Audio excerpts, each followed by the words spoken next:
they seem to make it salty or explode. Perfecting imperfection, goblins and gnomes.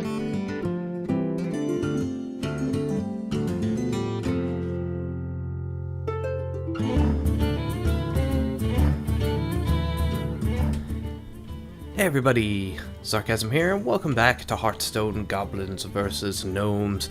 In the last episode, we finished off our Priest Arena to a modest end. I mean, it didn't go very far, but that's okay.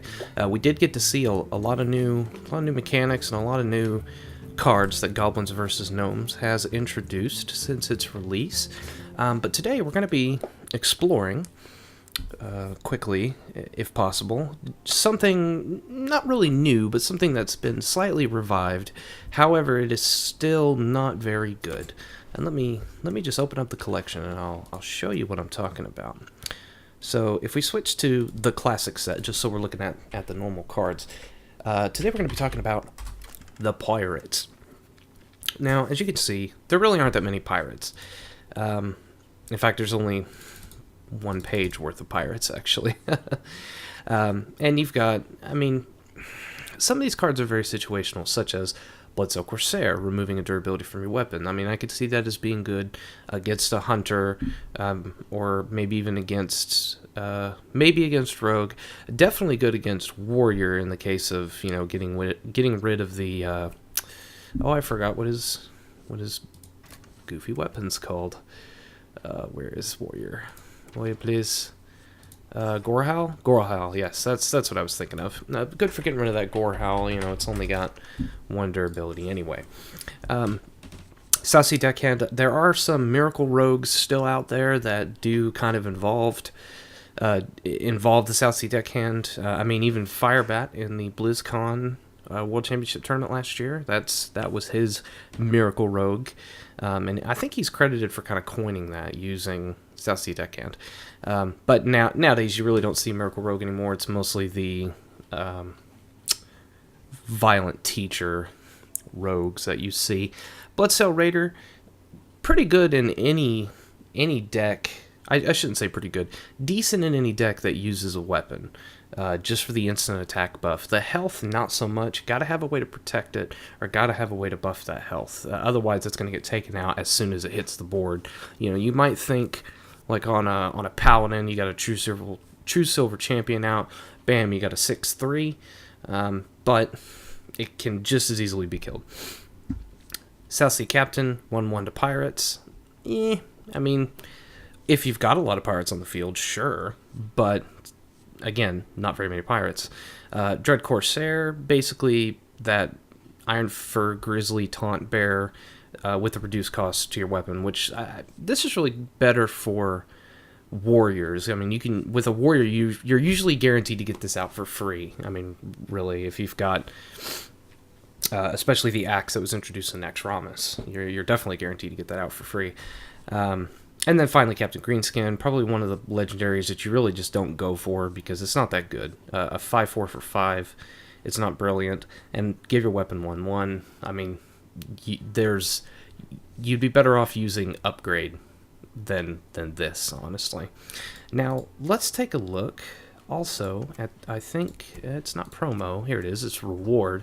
You get Captain's Parrot for owning all the classic pirates, which if you don't have Captain Greenskin, like I didn't for the longest time, I always wondered how to get this card. I was like, how the heck, where do I get this parrot? Yeah, Captain's Parrot brings a pirate from your deck to your hand, which I guess is fine, but by itself, Captain's Parrot's kind of worthless. A 1/1 for 2, and it's a beast, it's not even a pirate, so if you've got a pirate-based deck, it kind of misses out on those buffs, if you have any buffs specific to the pirate.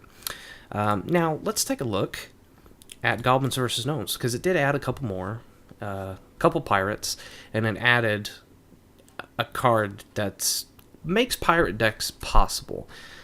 First, the pirate that it added, it was the Salty Dog, a 7/4 for 5. It's a really high attack, but it's really easy to kill. I mean, only 4 health. A lot of cards can take that down, and I mean that's kind of the downfall of it only being 5 mana. That's That's just the reason there. The other pirate I added is actually a rogue-specific pirate, and this is usually what your rogue pirate decks will center around, is this one-eyed cheat. Very cheap, only 2 mana, 4 attack, but only 1 health. However, its mechanic is that whenever you summon a pirate, it gains stealth. So this card is really designed for hit-and-run tactics with the lower mana cost pirates. You know, you get 4 off on the face, stealth it. 4 in the face, stealth it. 4 in the face, stealth it. No innuendo there, I promise. But any kind of AoE or taunt that's up, I mean, this one-eyed cheat is very easy to counter. I mean, you might get lucky every once in a while, but it's very easy to counter. Finally, the ship's cannon. Not a pirate, so same boat as the parrot. However, it's basically like a knife juggler for pirates. Whenever you summon a pirate, deal 2 damage to a random enemy, including the hero. You get both of these ship's cannons out on the board, and you just start laying down those low-level pirates. I mean, that's the start that you want, really. You want to start with at least 1 ship's cannon, get it out early, and hope that it lives. It's pretty decent stats-wise. A 2-3 for 2, that's consistent with, like, the River Crocodilus, or the what's it called? Harvest Golem. I mean, it's got a good health ratio where it's semi-difficult to get rid of in the early game, unless you've got like a Dark Bomb for demons or for warlocks, or a Frostbolt for mages. So it's not impossible to kill. I mean, it's not a brilliant card, but it is definitely what you want to start and how you want to start applying that pressure as a pirate deck. So I do have a pirate rogue prepared for you. So let's just re-enable all the stuff here. And let's take a look at the pirate rogue. Now, this is pretty much every pirate in the game. Or actually, I think it might be. I might have put every pirate in here just to... Yeah, and I've also put a couple of support cards. An Assassin's Blade, get that Dread Corsair a little cheaper. An Assassinate, just in case. We got some Shivs, some Eviscerates, Blade Flurry for board clear, Deadly Poison, of course, as a rogue. Shadow Step, mostly for, some of these weird pirates, getting them back onto the field, re-triggering one-eyed cheat, possibly re-triggering ship's cannons. So just a handy thing there, and then of course a backstab, just in case. So I mean, definitely not the best composition of a deck. The mana curve is okay. We are lacking in heavy hitters though. So really, if you wanted to try to tweak this and make it a more viable deck, you'd probably want to take out a couple of the pirates, to be honest, and add some non-pirate cards, especially something in the end game. Maybe a sprint for some card draw. I mean, even a Dr. Boom would probably make a difference. I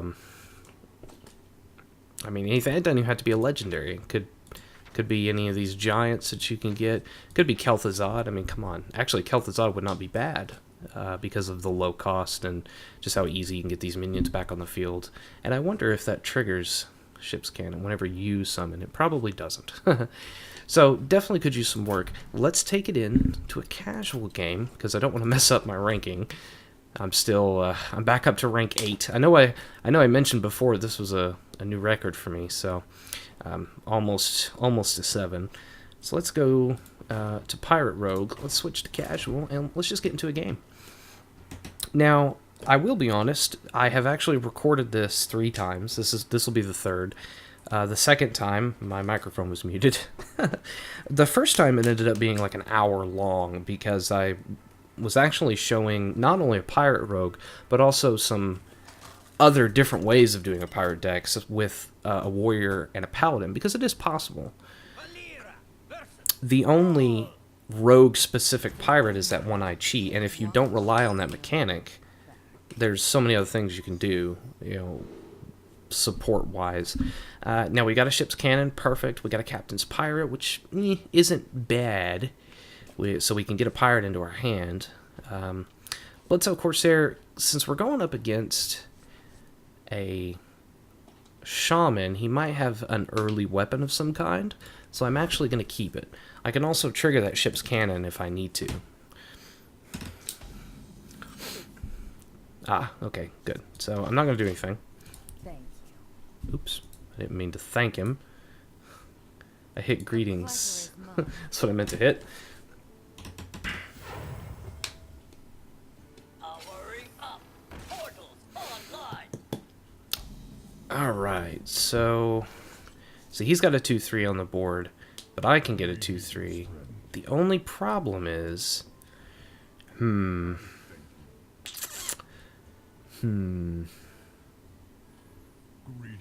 friend. Yeah, shut up. I'm thinking, because this is actually kind of difficult, because I'm probably going to be playing a couple of Captain's Pirates. Alright, let's...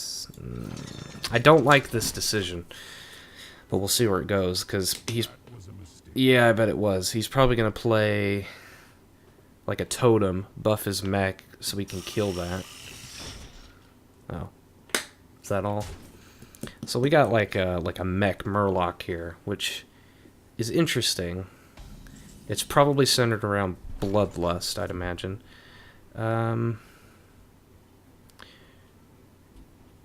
Alright, we might have to trigger this.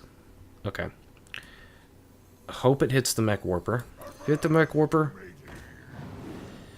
Yes! Perfect. Kill you. Finish off the Mech Warper. Not ideal. I really wanted to save this Bloodsail Corsair for a weapon, but we do have another one in the deck, so... but I needed to trigger, needed to kind of clear that board. It was starting to snowball. I mean, that's a problem with mech decks, and you'll actually see in the next episode, we're going to be talking about mechs. So, which is funny because the next episode has actually already been recorded, so it might be a little confusing. Alright, just a totem. We can deal with that. Actually, I may Shadow Step this thing, to be honest. Let's... In fact, that'll make it free. Play a parrot, see what we get. Nothing worth getting. Play another parrot, see what we get. Yes, that's a little better. Let's do this. I don't really care about that totem. I am, however, going to Shadow Step you, because I am a little bit worried about a Chain Lightning at this point, since I have 3 minions on the field.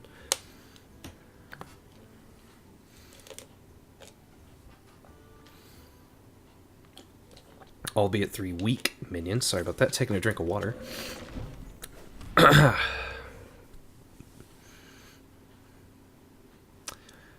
What you gonna do? Let me play with the new Goblins versus Gnomes board a little bit. Yep. Actually, I learned something new about this board. See, if you lift this up, you can trigger these rockets. But I learned if you do it long enough, you can actually trigger these as well. Alright, so this is a little better. I can actually play you. Play you. That kills one. And let's get our weapon out. Still not worried about that totem, really. I am now worried about a Chain Lightning. Optimal Chain Lightning board here. Oh, there's a fish. Let's save the fish. There's a kite. Okay. On a Noitron. Oh. Why didn't you play that first? That's kind of dumb. Alright. Let's kill a bird. Let's backstab. Actually, let's not backstab. I don't have to backstab. Bloodsail Raider. Boom. We're just gonna fill the board. Probably not the best idea, but I'm gonna do it anyway. Boom. And he forfeits. See, that was a good start. I was skeptical about it, but it ended up being a good start. We started with the ship's cannon, we started with cheat pirates, and we started with some parrots to get more of those pirates that counted. So it wasn't gonna go that much further. Now, as I said, I did mention that it is possible to do a pirate deck really easily with a paladin or a warrior, which I no longer have a warrior deck apparently. If we take a look, the main reason for that really is Bloodsail Raider. Bloodsail Raider, if it can stay alive, that's going to be your powerhouse. That's going to be your heavy hitter, next to Salty Dog, of course. But Bloodsail Raider combined with some of the high power warrior weapons, and I mean, the paladin weapons are not to joke around with either. I mean, even if all you've got is a Sword of Justice, you're still going to end up having a 4/4 for 2 Bloodsail Raider, which is not bad at all. And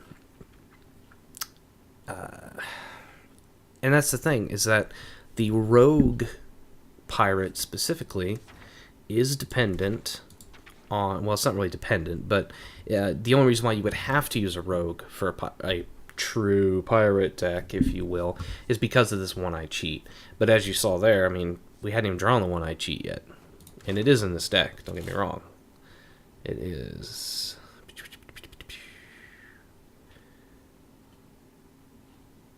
Is it not? Oh, yeah, it is. I'm just blind. Oh, there it is. Thought it would be up here somewhere. So yeah, if your strategy is not centered around the whole one-eyed cheat hit and run business, then you're not limited to a rogue. You can do other things, but just keep in mind that even though Goblins versus Gnomes introduce things like the ship's cannon, and the Salty Dog for a little bit more power, the pirates are still relatively weak compared to some of the other mechanics that you have out there, compared to the mechs, compared to the murlocs, even compared to, Zoolocks, Death Rattle-based Zoolocks that are still floating around there, and Death Rattle-based Hunters, and things like that. I mean, pirates... If you lose your initial board with pirates, I mean, they're so fragile and they're so precious. If you lose that initial pirate board, there's no coming back. Any other zoo-based deck has more than one wave. There's enough murlocs to where there's more than one wave. There's enough beasts, low-level demons, low-level death rattles, low-level death rattle minions that spawn smaller minions. There's enough of those other zoo-based decks where they have more than one wave. You have an ability to come back.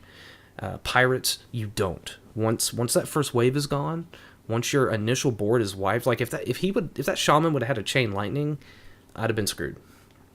Especially when I dumped everything out on the board, which was a bad idea, but it caused him to concede. So anyway, that's pirates. Just play around with it. I urge you to play around in casual, because it's not really something you're going to be able to take ranked. There are much better rogue options. Violet Teacher rogue is... I mean, I see it all the time, and every once in a while, I'll actually come across a mech rogue, which I'm kind of trying one out myself, still tweaking it a bit, but it's okay. It's okay. It all depends in what order you draw some of these things in, especially that Iron Sensei. But anyway, enough about mechs. That's next episode. So I've been Zarkazm. See you guys next time.